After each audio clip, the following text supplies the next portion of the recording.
esses vídeos que a gente tem passado, na semana passada nós tivemos o teatro, né, no lugar do vídeo. Mas esses vídeos, eles nos mostram que é possível amar, que é possível viver o amor. E você sabe, a gente tem falado sobre esse tema, sobre essa palavra, sobre esse sentimento, já há alguns dias. E hoje não vai ser diferente. A gente vai falar sobre o amor, sobre algumas perspectivas. O que a gente ganha quando a gente ama? E o que a gente ganha quando a gente aceita o amor? Por isso o tema da mensagem de hoje é o amor de Deus. O amor de Deus. Isaías 43, se você trouxe a sua Bíblia, você já pode abrir lá. Isaías 43, a gente vai ler do versículo 1 ao 7.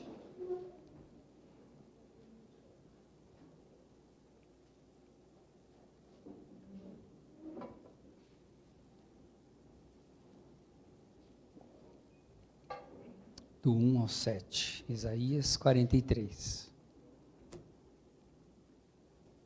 E até o final da mensagem você vai saber por que tem a figura de uma criança deitada num tapete. Se você aguentar ficar até o final, você vai saber. Isaías 43, todo mundo abriu? Diz assim a minha versão, eu vou ler na linguagem de hoje. Mas agora, o povo de Israel... Mas agora, povo de Israel, o Senhor Deus que o criou diz, não tenham medo, pois eu o salvarei, eu o chamarei pelo nome, porque você é meu. Quando você atravessar águas profundas, eu estarei ao seu lado, e você não se afogará. Quando passar pelo meio do fogo, as chamas não o queimarão, pois eu sou o Senhor, o seu Deus, o Santo Deus de Israel, o seu Salvador. Dei como pagamento o Egito, a Etiópia e a Seba, a fim de que você fosse meu. Para libertar você, entrego nações inteiras como preço do resgate. Pois para mim, você vale muito. Você é o povo que eu amo, um povo que merece muita honra. Não tenha medo, pois eu estou com você. Do leste e do oeste levarei o meu povo de volta para o seu país. Ordenarei ao norte que os deixe sair, e direi ao sul que não os segure. Dos lugares mais distantes do mundo, deixem que os meus filhos e as minhas filhas voltem para casa. Todos eles são meus. Todos eles são o meu próprio povo. Eu os criei e lhes dei vida a fim de que mostrem a minha grandeza. Amém. Senhor nosso Deus e Pai, muito obrigado. Obrigado, ó Pai, porque a Tua palavra foi lida. Obrigado mais uma vez pela liberdade que temos de adorar e servir ao Senhor e agora de estudar a Sua palavra. Pai, como sempre, o desejo do meu coração é que agora, no momento em que nós vamos estudar a Sua palavra, falar a respeito dela, ela permaneça sendo a Sua palavra viva, real, eficaz, capaz de transformar a nossa vida, a nossa forma de enxergar o mundo e de enxergar a nossa própria vida. Derrama sobre nós da Tua graça nessa noite, Deus, e aplica em nossas vidas e em nossos corações nessa noite a Tua palavra. Em nome de Jesus. Amém? Esse texto, esses breves versículos que eu li do capítulo 43, eles soam como uma poesia, soam como uma declaração de amor, e ela é. Mas o curioso é que antes de Deus fazer essa declaração de amor e, de certa forma poética, declarar seu sentimento ao povo, Deus tinha sido muito duro com o povo nos capítulos anteriores. Deus havia repreendido, através do profeta Isaías, tinha falado duramente com aquele povo. E você vai ler nos capítulos anteriores a forma com que Deus falou com eles. E aí ele começa o 43 consolando, falando de uma forma amorosa e encorajando, falando da promessa da salvação, declarando o seu amor. O que é o amor? Para cada um de nós, talvez tenha não um significado, mas uma tradução. Para cada um de nós, pode traduzir algo, não necessariamente o que é para você, seja para mim e vice-versa. Mas amor é um sentimento, e a gente pode dizer que amor é um sentimento bom. Não vou pedir para você levantar a mão se você já amou, mas eu creio que sim. E você sabe o quão bom é aquele sentimento gostoso de amar tanto uma pessoa quanto alguma coisa. A gente tem um apreço, e quando está com aquilo, te faz bem, te traz um sentimento bom. Mas amor também é tão bom para nós, que quando nós estamos amando, nós com muita facilidade desejamos o bem do outro, ainda que as circunstâncias sejam difíceis. O amor tem este poder de deixar a gente calminho. É ou não é? Tem esse poder de amansar o coração. Por mais bravo que você seja, para a pessoa que você ama, você não é bravo. Você consegue entender? Os fundamentos do amor são alguns, né? Importar-se, doar-se ao ponto de sacrifício, suprir as necessidades do amado, da pessoa amada, dar proteção, perdoar, renunciar. Eu amo, logo eu deixo. Você quer amor que eu deixe? Passa por essas coisas o amor, não passa? Passa ou não passa, gente? Estou ficando nervoso. Passa. Temos falado muito de amor, e amor é um assunto muito inspirador. E a gente vai ver ao longo da história um mundo de gente que expressou poucas palavras sobre o amor e tentou definir, tentou dar sentido, de certa forma, para tentar se convencer, de certa forma, para tentar convencer alguém. E eu relacionei aqui 4 nomes conhecidos de alguns de vocês. Shakespeare, um escritor secular, disse assim: há um caminho melhor do que este, é o caminho do amor. O amor, à semelhança da morte, transforma tudo que toca. Os homens são atraídos pelo amor. Os semelhantes se atraem mutuamente. Os homens amam quando são amados, mas odeiam quando são odiados. Conde Benjamin de Israeli diz da seguinte forma: todos nós nascemos para amar. Esse é o princípio da existência e sua única finalidade. Esse quase acertou. A palavra de Deus diz que nós nascemos para glorificar e amar ao Pai. Então ele está perto. Uma escritora francesa, Madame Staël, disse o seguinte: o amor é o símbolo da eternidade. Apaga a memória de um começo e todo o temor de um fim.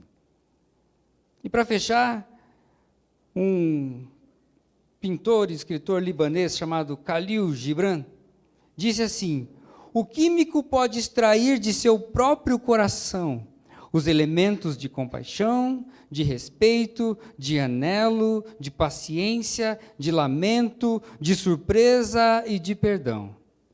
Correspondendo-os em um só, pode criar aquele átomo que se chama amor. Esse aqui até que é bonitinho. E a gente consegue identificar isso como sendo muito do amor que nós sentimos ou já sentimos em algum dia. Muitos ao longo dos tempos tentaram e ainda hoje tentam justificar ou explicar o amor. E muitos, por não crerem em Deus, buscam de qualquer forma, a todo custo, dar sentido à vida e a isso que eles sentem. Mas a Bíblia também fala, tem alguns versículos que eu separei aqui para falar também sobre o amor. Poucos também. João 15:13 diz: ninguém tem maior amor do que este. Dará alguém a própria vida em favor dos seus amigos. Fala-se de Jesus, que se entregou em favor de nós. Mesmo sabendo, mesmo não nos conhecendo, porque é muito fácil a gente se sacrificar, ou ajudar, ou fazer das pessoas que são próximas, das pessoas que nós conhecemos. Mesmo nós não sendo da época dele, nós fomos abençoados, porque era propósito, era promessa. E Jesus se sacrificou em amor por mim e por você. Assim como nós que temos filhos, amamos os nossos filhos incondicionalmente, independente do que eles façam. Nós vamos continuar amando. Às vezes com um pouquinho de raiva, mas a gente sempre vai amar. Assim é o amor de Deus por nós. Mas não é um amor permissivo. Ah, não, filho, então você pode fazer tudo porque você é meu filho e eu te amo. Não, é um amor justo. Assim como você pune o seu filho quando necessário, nós também passamos por esse caminho de punição pela justiça de Deus na nossa vida. 1 João capítulo 4, versículo 18 diz: o amor não existe, no amor não existe medo. Antes, o perfeito amor lança fora o medo. Cantares 8:7 diz: as muitas águas não poderiam apagar, nem os rios afogar o amor. Romanos 5:8 vai dizer: Deus prova o seu próprio amor para conosco, pelo fato de Cristo ter morrido por nós, sendo ainda nós pecadores. Há muito mais na palavra de Deus a respeito do amor do que a gente possa entender, compreender e trazer para a nossa vida. Há muito mais. A gente não consegue entender o profundo disso tudo que consta na palavra de Deus quando o assunto é amor. Sobretudo o amor de Deus. Porque a gente não se sacrificaria. Mas ali existiu um amor sacrificial e a gente fica, puxa vida. Tem muita coisa que a gente não consegue entender. Em outras palavras, Deus me diz que apesar dos meus defeitos, Ele me ama. Apesar dos meus defeitos, Ele me aceita. Apesar dos meus defeitos, Ele me adota. Apesar dos meus defeitos, apesar de quem eu sou, Ele olha para mim e diz: esse é meu filho legítimo. Esse é meu filho legítimo. Quando nós quando nós permitimos que Ele trabalhe na nossa vida, quando nós aceitamos esse amor, quando nós reconhecemos que somos filhos e nos entregamos, a nossa vida começa a mudar. O nosso caráter começa a ser trabalhado e o Espírito Santo começa a trabalhar em nós a semelhança de Cristo. Tem uma ilustração que eu li um dia que eu achei muito interessante, que dizia de uma família de missionários que saiu de uma grande cidade e foi para um lugar muito distante, talvez um sítio, talvez uma chácara, numa cidade pequena, mas muito bonita, muito aconchegante, e eles estavam muito felizes naquele lugar. Levaram alguns dias para arrumar as suas coisas, deixar tudo arrumadinho. E lá pelas tantas, num determinado dia, um sol lindo, alguém bate na porta da casa. E a mulher, a missionária, vai e abre a porta e se depara com a primeira dama da cidade. Veio trazer um presente para ela. Esse aqui é o meu presente de boas-vindas. E ela se sentiu muito amada com aquilo.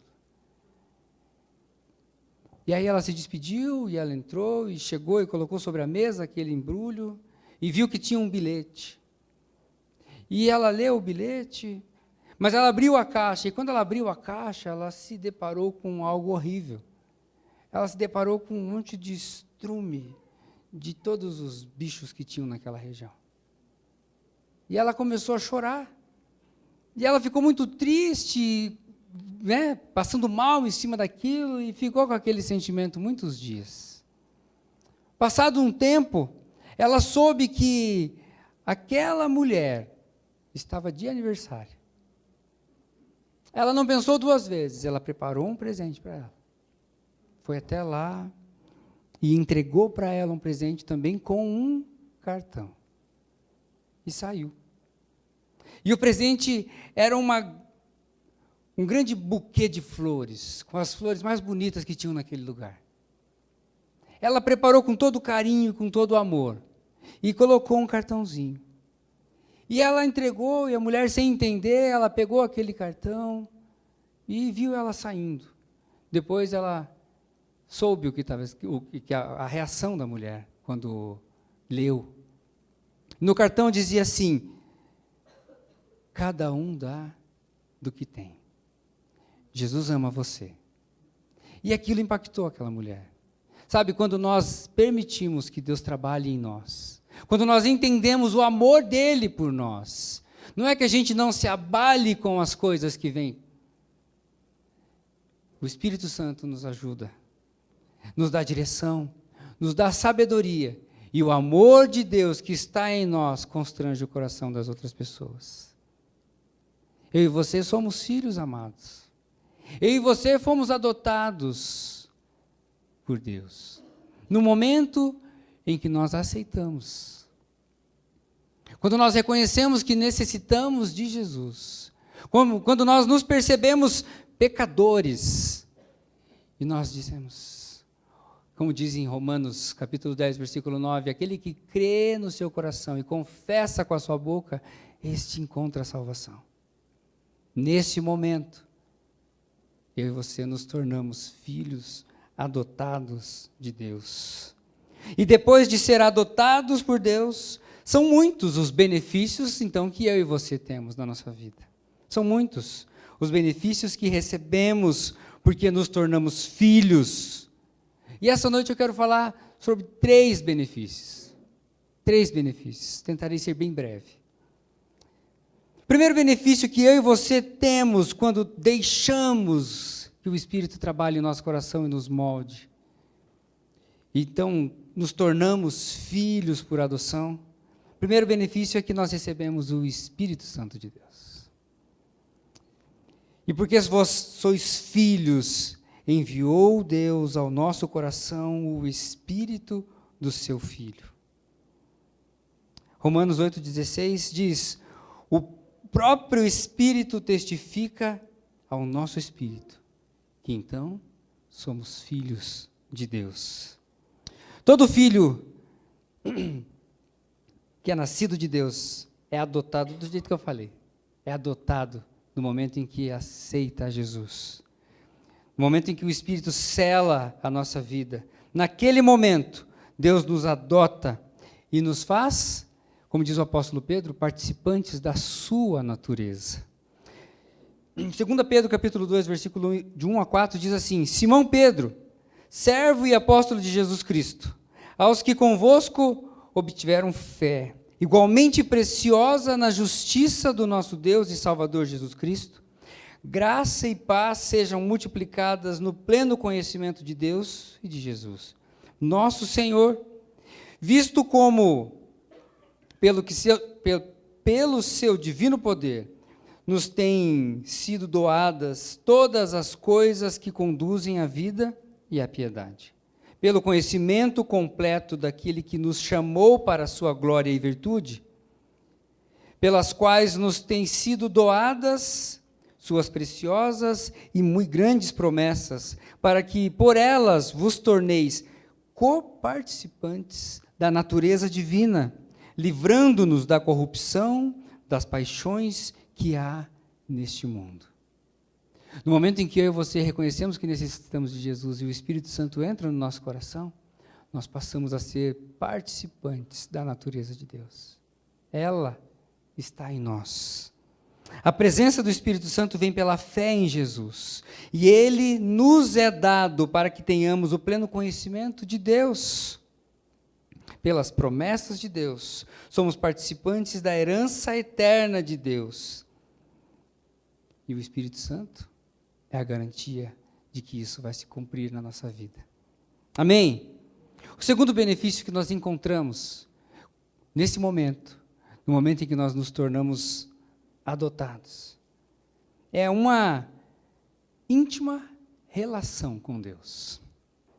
Gálatas 4,6 diz: E porque vós sois filhos, enviou Deus ao seu coração o espírito de filho que clama, Abba, Pai. A palavra Abba significa meu Pai. Talvez na nossa ortografia, na nossa linguagem, o mais parecido com isso seja papai. É uma expressão de intimidade. Nós passamos a sermos íntimos de Deus. Nós passamos a ter relacionamento com Ele. Isso porque Ele passa a habitar em nós. E nós passamos a ter vontade, não só necessidade de falar com Ele, porque Ele habita em nós e Ele começa a estimular. Como eu falei, o Espírito Santo vai nos moldando a semelhança de Cristo. E nós vamos nos aproximando cada vez mais daquilo que o Senhor espera de nós. Nós passamos a ter uma intimidade com Deus. Romanos 8,15 diz: por que não recebestes o espírito de escravidão para viverdes outra vez atemorizados? Mas recebestes o espírito de adoção, baseado no qual clamamos, Abba, Pai. O pecado nos separa de Deus, mas pela adoção podemos voltar a desfrutar, ter acesso a essa intimidade que tinha sido perdida. Quando o pecado entrou no mundo, lá quando Adão como diz o pessoal do norte, deu na veneta dele de fazer o contrário do que Deus tinha dito, e deixou as coisas acontecerem, ali naquele momento o pecado passou a fazer parte da vida do homem. E a palavra de Deus vai dizer que junto com o pecado entraram algumas coisas. Muito disso a gente vive hoje. Muito, tudo, né? Mas a primeira, uma delas não, porque a gente ainda não morreu, né? Mas a primeira foi a morte. Mas a palavra de Deus vai dizer que muita coisa ruim entrou em decorrência dessa desobediência. Toda a corrupção que existe no mundo, de todos os tipos de corrupção, não só essas que a gente vê na TV, todos em decorrência do pecado. Nós passamos a perceber que somos culpados, assim como eles se esconderam de Deus. Por quê? Porque eles perceberam que eram culpados de alguma coisa. São consequências do erro. Por isso que hoje nós podemos fazer as coisas e saber se é certo ou se é errado. Consciência de culpa, o sofrimento, tantas outras coisas. O pecado nos separa de Deus, mas a adoção nos aproxima, nos leva para perto. Isso significa que a vida cristã não é apenas um obedecer de regras. Não. Nós não estamos aqui para obedecer regras simplesmente. Não. Nós estamos aqui para buscar um relacionamento com Deus vivo. É por isso que nós estamos aqui. É por isso que você busca Deus na sua casa. É por isso que você busca Deus nos ambientes onde você vive. Porque nós precisamos ter relacionamento com Deus. E nós só o teremos se buscarmos. Só o teremos se tivermos relacionamento com essa palavra, que é a palavra de Deus. É ela que transforma a nossa vida, é ela que muda a nossa forma de enxergar tudo. Tudo. É ela quem faz. Deus poderia nos perdoar sem nos adotar, mas Ele é tão maravilhoso que Ele nos perdoa e Ele nos traz para perto. Ele nos perdoa e Ele nos adota. Ele nos perdoa e Ele nos pega no colo. Ele nos perdoa e nos faz participante da sua família. A regeneração tem a ver com a nossa vida espiritual. A justificação com a nossa posição diante de Deus. A adoção tem a ver com a nossa comunhão íntima com o nosso Pai. Nós passamos a fazer parte de uma família. Nós passamos a ter intimidade com alguém. A adoção tem esse caráter. E o terceiro benefício que eu quero falar nessa noite é o benefício de sermos, então, herdeiros de Deus. Quando Ele nos adota, quando Ele traz a gente para perto dEle, Ele nos dá a oportunidade de sermos herdeiros de tudo que é dEle. Sermos participantes de tudo que Ele tem. Quando partimos daqui, irmos para onde Ele está, ou depois do juízo, ir para onde Deus está.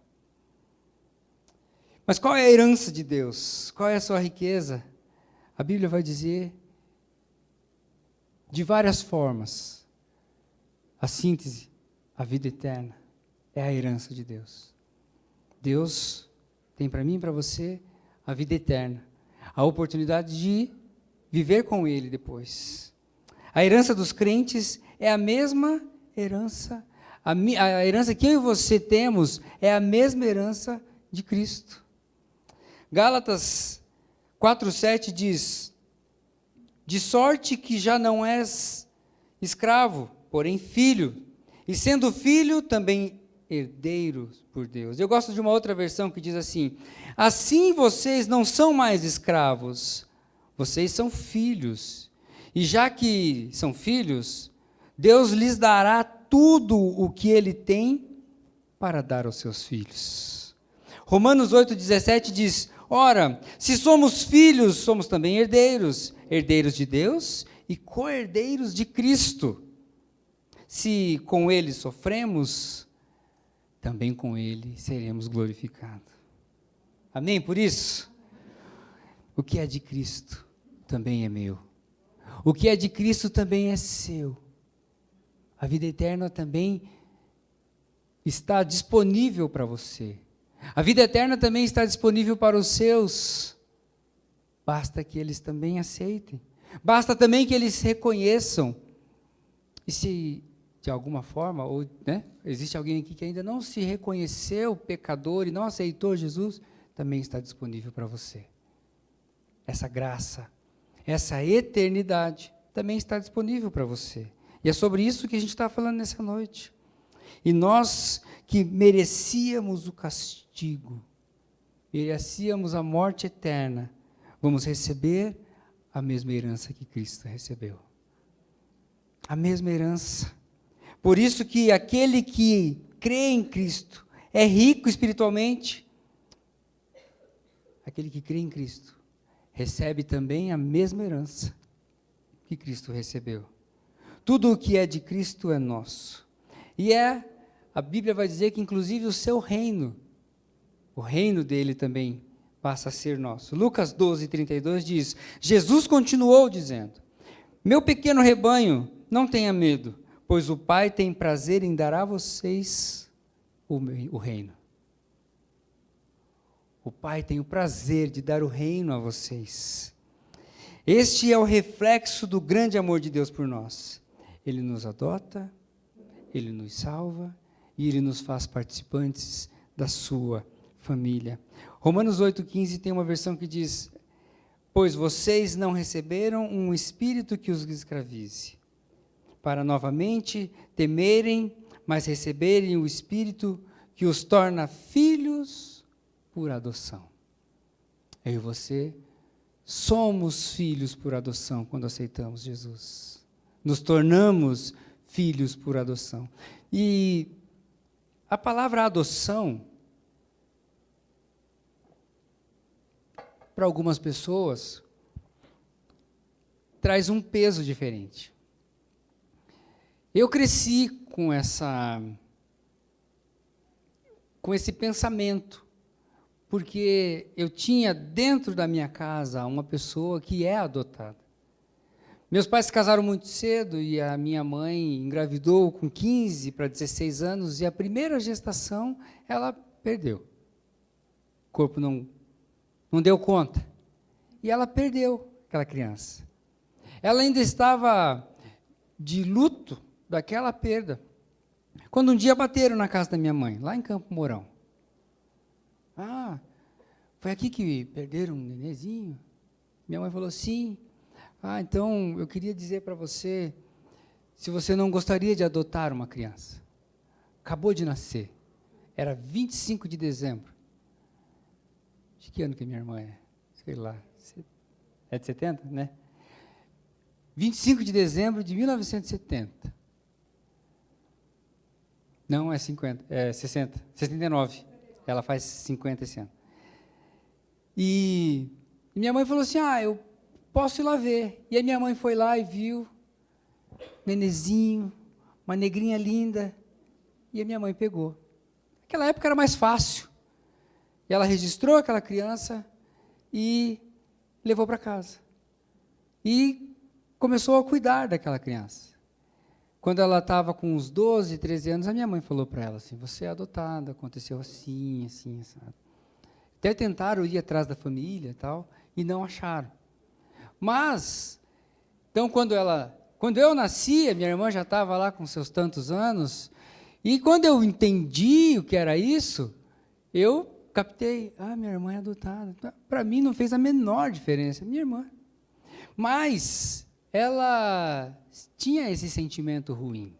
Então, quando eu penso em adoção, para muita gente é coisa boa, mas tem muita gente que traz consigo um sentimento ruim. Por quê? Porque a primeira coisa que aconteceu na vida foi uma rejeição. Então, quando você fala assim, Deus te adotou, você, puxa, até Deus. Mas eu fiquei curioso e fui pesquisar um pouco sobre isso. E eu descobri que, talvez alguns aqui deem aula sobre isso, né? Eu vou falar muito por cima. Eu descobri que até 1988, os filhos adotivos não tinham o mesmo direito dos filhos biológicos. Não tinham.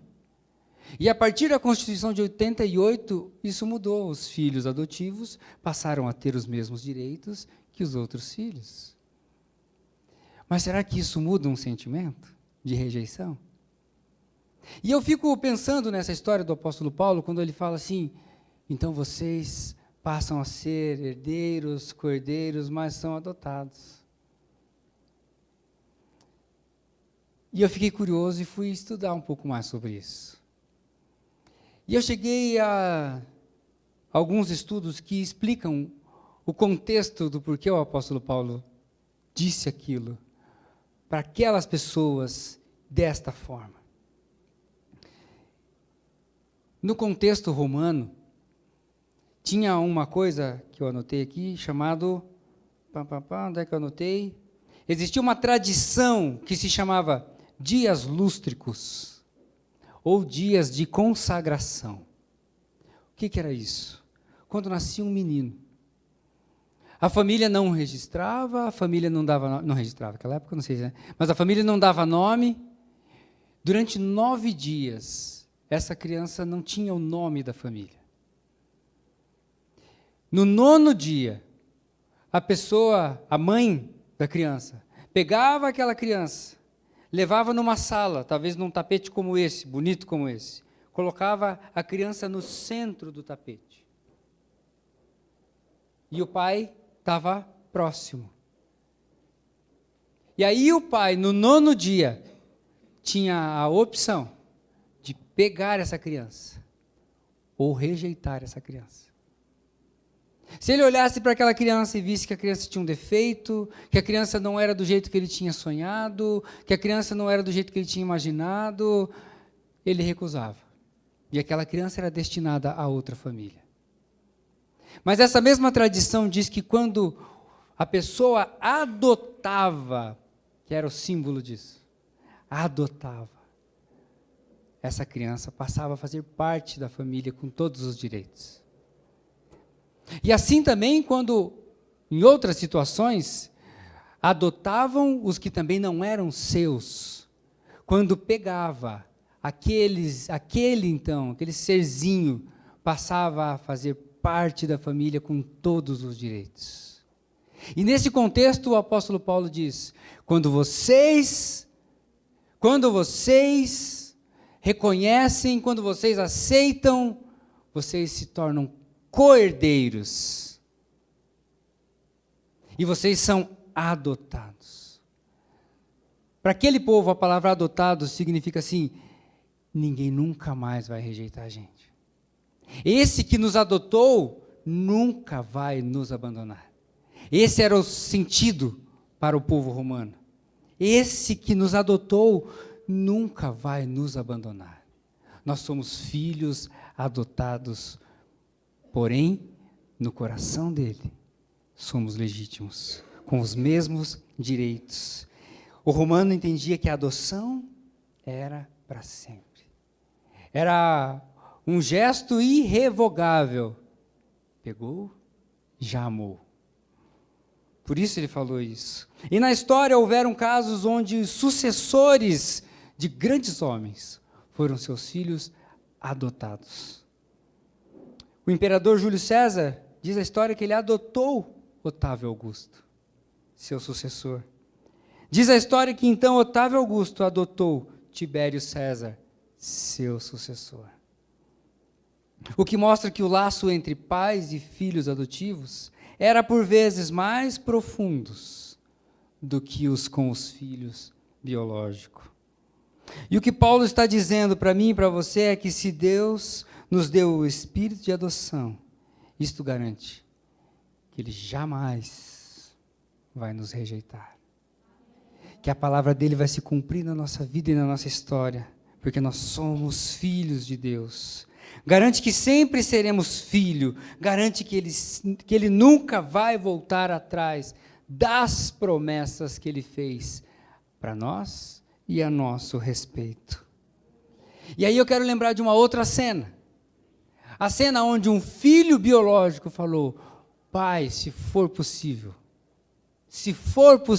passa de mim esse cálice. A gente sabe que essa história tem um propósito, tinha um propósito, e o propósito somos nós.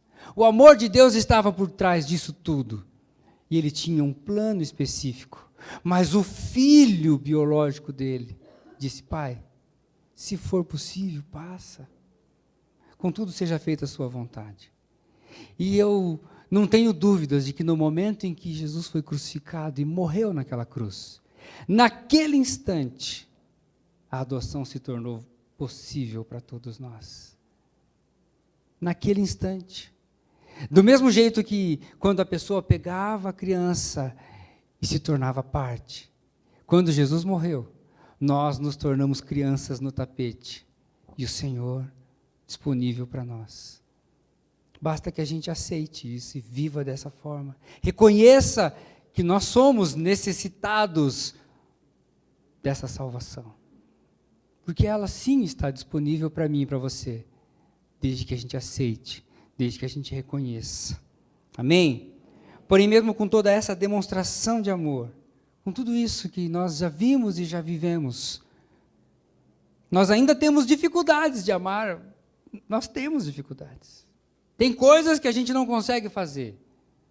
Tem pessoas, tem situações que não conseguimos. E nós temos visto o mundo afora tanta coisa, e o coração de muitos tem se endurecido ainda mais por tudo que tem, por tudo que está sendo produzido pela própria humanidade. E se pudéssemos definir o estado emocional deste mundo, chegaríamos à conclusão de que este mundo não tem amor. Neste mundo não há amor. Por quê? 1 João 4,7 diz: Amados, amemo-nos uns aos outros, porque o amor procede de Deus. E todo aquele que ama é nascido de Deus e conhece a Deus. Neste mundo não existe amor, porque o mundo, de certa forma, ainda não conhece a Deus, e esse Deus precisa ser pregado. Esse Deus precisa ser pregado através da nossa vida, da nossa história. Ah, mas é utopia achar que a gente vai mudar o mundo. Não é utopia. Não é utopia, porque Mateus 28, do 19 ao 21, vai dizer: Ide por todo mundo. Ide por todo mundo. Ide por todo mundo. E às vezes o todo mundo para você não é o mundo inteiro. Talvez o todo mundo é a sua casa. Talvez o todo mundo é o seu trabalho. Talvez o todo mundo seja um ambiente por onde você passa todos os dias. E se todos nós tivéssemos a consciência de que em todo mundo nós precisamos pregar o Evangelho, talvez esse amor fizesse mais sentido. Talvez o mundo tivesse mais amor. Talvez no mundo tivesse mais amor. O homem se afastou de Deus e se enveredou pelo caminho dos pecados. O homem precisa conhecer o amor de Deus e experimentá-lo em toda a sua plenitude. Por isso que esse mundo está em caos. Porque nós precisamos pregar a palavra. Porque nós precisamos viver o amor. Gente, nós não somos perfeitos. Nós não somos perfeitos. Nós temos as nossas dificuldades, e como são grandes, muitas delas. Mas se tem uma coisa que nós podemos fazer, é refletir um amor que foi derramado sobre nós. O amor de Deus. Eu e você podemos iniciar uma mudança. Ou, como diz o passarinho que foi lá apagar o incêndio da floresta, podemos, pelo menos, fazer a nossa parte. E eu quero orar com você nesse tempo. sobre o amor de Deus, sobre o fato de sermos adotados, termos sido adotados, o fato de termos recebido o Espírito Santo, o fato de termos tido acesso à herança de Deus, podemos ser chamados filhos de Deus. O texto que nós lemos de Isaías diz assim: não tenha medo, pois eu o salvarei, eu o chamarei pelo seu nome. E ele deixa muito claro: você é meu. Quando você atravessar águas profundas, eu estarei ao seu lado, e você não se afogará. Quando passar pelo meio do fogo, as chamas não o queimarão. Palavra de Deus para mim e para você. E ele faz uma declaração no versículo 4, que nós lemos: para libertar você, entrego nações inteiras, como preço do resgate, pois para mim você vale muito. Você é um povo que eu amo. Uma declaração de amor de Deus para mim e para você, representados naquele povo. Deus é amor e tem se manifestado aos homens de várias maneiras, através da sua criação, através da provisão, através da saúde, da cura, da libertação, através da nossa vida. O amor de Deus se manifesta em nós. O amor de Deus foi personificado na pessoa e na obra de Jesus. O amor de Deus estava ali visível para todas as pessoas que viveram junto com Jesus. Alguém que veio morrer por mim e por você, morrer por nós. Deus ama porque é Pai, e os seus propósitos são eternos. Eu quero convidar você para fechar os olhos nesse tempo.